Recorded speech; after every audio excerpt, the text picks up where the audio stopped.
Innombrable de H.P. Lovecraft. Estábamos sentados en una ruinosa tumba del siglo XVI, a avanzada hora de la tarde de un día de otoño, en el viejo cementerio de Arkham, y divagábamos sobre lo innombrable. Mirando hacia el sauce gigantesco del cementerio, cuyo tronco casi había hundido la antigua y casi ilegible losa, y había hecho un comentario fantástico sobre el alimento espectral e incalificable que sus colosales raíces succionaban sin duda de aquella tierra vetusta y macabra. Mi amigo me amonestó por decir esas tonterías, y añadió que, puesto que no se habían efectuado enterramientos desde hace más de un siglo, probablemente el árbol no recibía otro alimento que el ordinario. Añadió, además, que mi constante alusión a lo innombrable y lo incalificable era un recurso pueril, muy en consonancia con mi escasa categoría como escritor. Yo era muy aficionado a terminar mis relatos con suspiros o ruidos que paralizaban las facultades de mis héroes y les dejaban sin valor, sin palabras y sin recuerdos para decir qué habían experimentado. Conocemos las cosas, decía él, solo a través de nuestros 5 sentidos o nuestras intuiciones religiosas. Por tanto, es completamente imposible hacer referencia a ningún objeto o visión que no pueda describirse claramente mediante las sólidas definiciones empíricas o las correctas doctrinas teológicas, preferentemente congregacionalistas, con las modificaciones que la tradición o Sir Arthur Conan Doyle puedan aportar. Con este amigo, Joel Manton, discutía a menudo lánguidamente. Era director de la East High School, nacido y criado en Boston, y participaba de esa sordera autocomplaciente de Nueva Inglaterra para las delicadas insinuaciones de la vida. Su opinión era que solo nuestras experiencias normales y objetivas poseen importancia estética, y que lo que incumbe al artista es no tanto suscitar una fuerte emoción mediante la acción, el éxtasis y el asombro, como mantener un plácido interés y apreciación con detalladas y precisas transcripciones de lo cotidiano. En particular, era contraria mi preocupación por lo místico y lo inexplicable, porque aunque creía en lo sobrenatural, mucho más que yo, no admitía que fuera un tema suficientemente común para abordarlo en literatura. Para un intelecto claro y práctico y lógico, era increíble que una mente pudiese encontrar su mayor placer en la evasión respecto de la rutina diaria y en las combinaciones originales y dramáticas de imágenes normalmente reservadas por el hábito y el cansancio a las trilladas formas de la existencia real. Según él, todas las cosas y sentimientos tenían dimensiones, propiedades, causas y efectos fijos, y aunque sabía vagamente que el entendimiento tiene a veces visiones y sensaciones de naturaleza bastante menos geométrica, clasificable y manejable, se creía justificado para trazar una línea arbitraria y desestimar todo aquello que no pueda ser experimentado y comprendido por el ciudadano ordinario. Además, estaba casi seguro de que no puede existir nada que sea innombrable. No era razonable, según él. Aunque me daba cuenta de que era inútil aducir argumentos imaginativos y metafísicos frente a la autosatisfacción de un ortodoxo de la vida diurna, había algo en el escenario de este colegio vespertino que me incitaba a discutir más que de costumbre. Las gastadas losas de pizarra, los árboles patriarcales, los centenarios tejados holandeses de la vieja ciudad embrujada que se extendía alrededor, todo contribuía a enardecerme el espíritu en defensa de mi obra, y no tardé en llevar mis ataques al terreno mismo de mi enemigo. En efecto, no me fue difícil iniciar el contraataque, ya que sabía que Joel Manton seguía medio aferrado a muchas de las supersticiones de que las gentes cultivadas habían abandonado ya. Creencias en apariciones de personas a punto de morir en lugares distantes, o impresiones dejadas por antiguos rostros en las ventanas, a las que se habían asomado en vida. Dar crédito a estas consejas de vieja campesina, insistía yo, presuponía una fe en la existencia de sustancias espectrales en la tierra, separadas de sus duplicados materiales y consiguientes a ellos. Implicaba, además, una capacidad para creer en fenómenos que estaban más allá de todas las nociones normales, pues si un muerto puede transmitir su imagen visible o tangible a la distancia de medio mundo o desplazarse a lo largo de siglos, ¿por qué iba a ser absurdo suponer que las casas deshabitadas están llenas de extrañas entidades sensibles? ¿O que los viejos cementerios rebosan de terribles e incorpóreas generaciones de inteligencias? Y dado que el espíritu, para efectuar las manifestaciones que se le atribuyen, no puede sufrir limitación alguna de las leyes de la materia, porque es una extravagancia imaginar que los seres muertos perviven psíquicamente en formas o ausencia de formas, que para el observador humano resultan absoluta y espantosamente innombrables.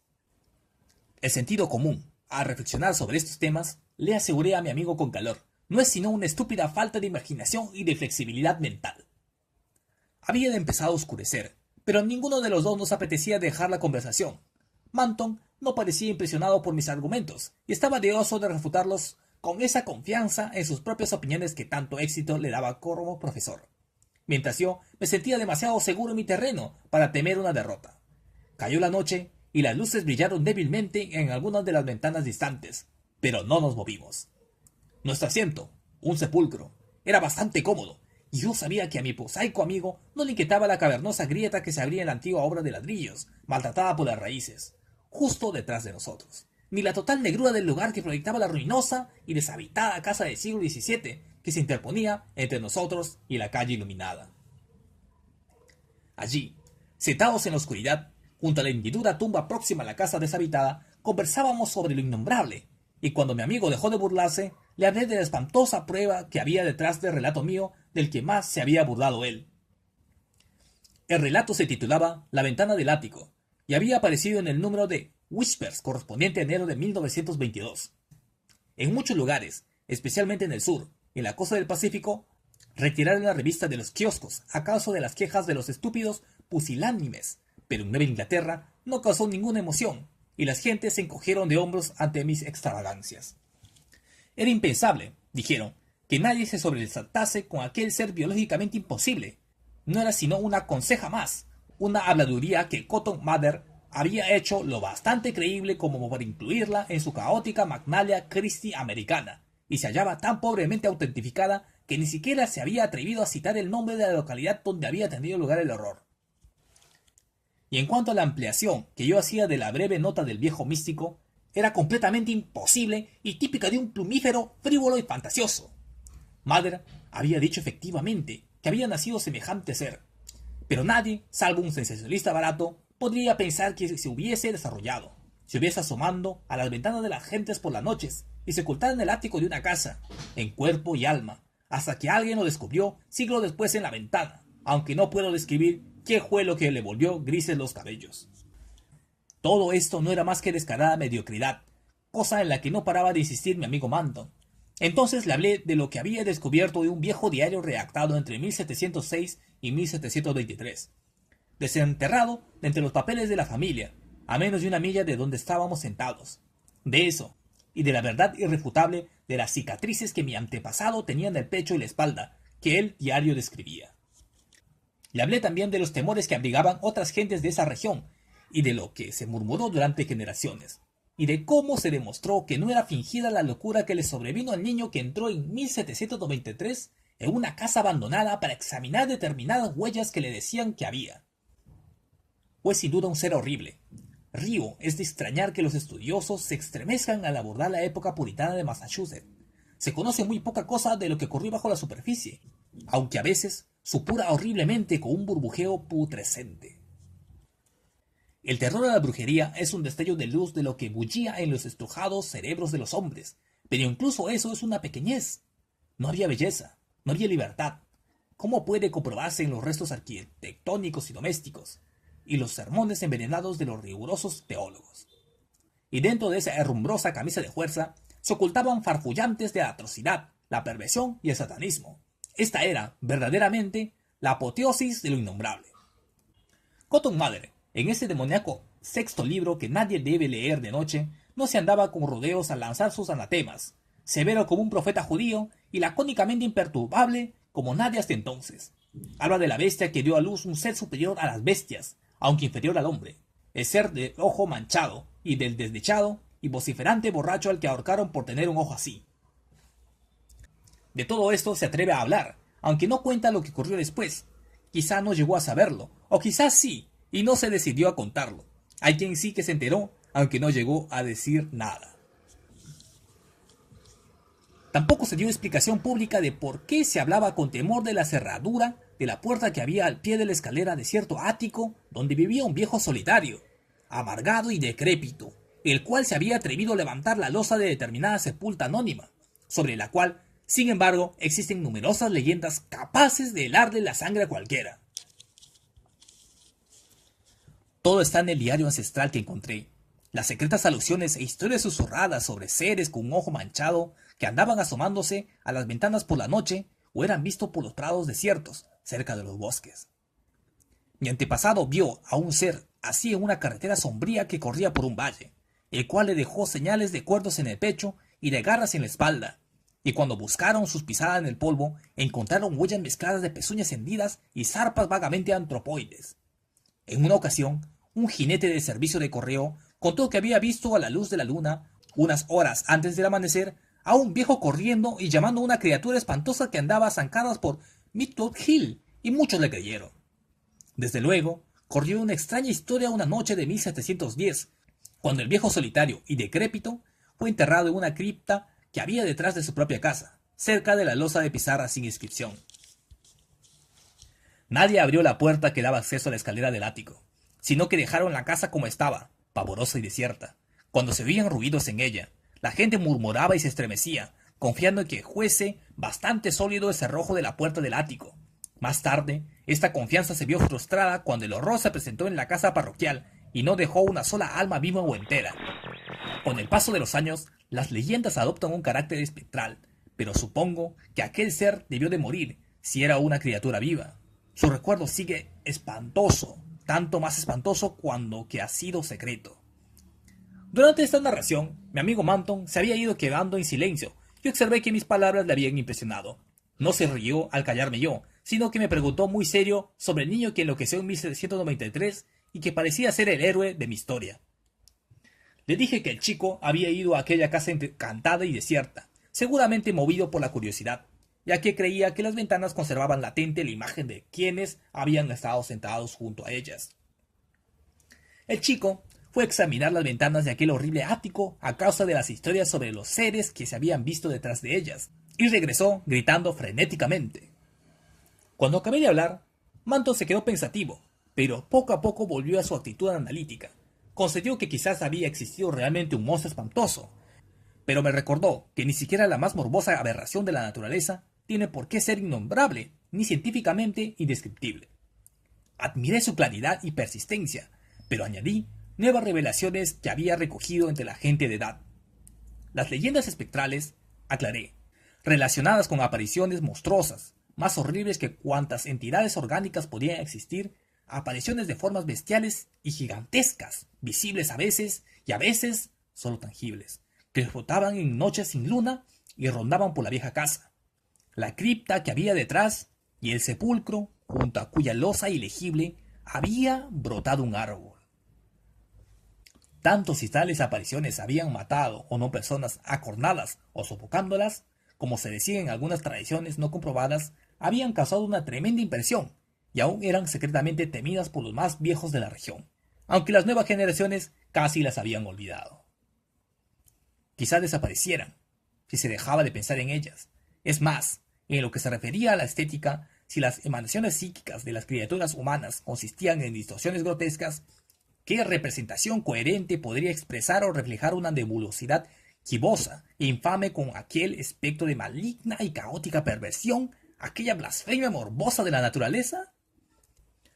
Modelado por el cerebro de una pesadilla híbrida, ¿no constituirá semejante horror vaporoso con toda su nauseabunda verdad lo intensa, escalofriantemente innombrable? Sin duda se había hecho muy tarde. Un murciélago singularmente silencioso me tosó al pasar, y creo que a Manton también, porque aunque no podía verle, noté que levantaba el brazo. Luego dijo: «Pero, ¿sigue en pie y deshabitada esa casa de la ventana del ático?» «Sí», contesté, «yo la he visto». «¿Y encontraste algo en el ático o en algún otro lugar?» «Unos cuantos huesos bajo el alero. Quizá fue eso lo que vio el niño. Si era muy sensible, no necesito ver nada en el cristal de la ventana para perder la razón. Si pertenecía al mismo ser, debió de tratarse de una monstruosidad histérica y delirante. Habría sido blasfemo dejar tales huesos en el mundo, así que los metí en un saco y los llevé a la tumba que hay detrás de la casa. Había una abertura por donde los pude arrojar al interior. No pienses que fue una tontería por mi parte. Quisiera que hubieses visto el cráneo. Tenía unos cuernos de unas 4 pulgadas. En cambio, la cara y la mandíbula eran igual que la tuya o la mía. Al fin pude notar que Manton, ahora muy cerca de mí, experimentaba un auténtico escalofrío, pero su curiosidad no se dejó intimidar. ¿Y los cristales de las ventanas? Habían desaparecido todos. Una de las ventanas había perdido completamente el marco. En las demás no había rastro de cristales en las pequeñas aberturas romboidales. Eran de esa clase de ventanas de celosía que cayeron en desuso antes de 1700. Supongo que llevaban un siglo o más sin cristales. Quizá los rompiera el niño, si es que llegó hasta allí. La leyenda no lo dice. Manto se quedó pensativo otra vez. Me gustaría ver la casa, Carter. ¿Dónde está? Tanto si tiene cristales como si no. Quisiera echarle una ojeada. Y también a la tumba donde pusiste aquellos huesos. Y la otra sepultura sin inscripción. Todo eso debe ser un poco terrible. La has estado viendo. Hasta que se ha hecho de noche. Mi amigo se puso más nervioso de lo que yo me esperaba, porque ante este golpe de inocente teatralidad, se apartó de mí neuróticamente y dejó escapar un grito, con una especie de atragantamiento que liberó su tensión contenida. Fue un grito singular, y tanto más terrible cuanto que fue contestado, pues aún resonaba cuando oí un crujido en la tenebrosa negrura, y comprendí que se abrió una ventana de celosía en aquella casa vieja y maldita que teníamos cerca. Y dado que todos los demás marcos de ventana hacía tiempo que habían desaparecido, comprendí que se trataba del marco espantoso de aquella ventana demoníaca del ático.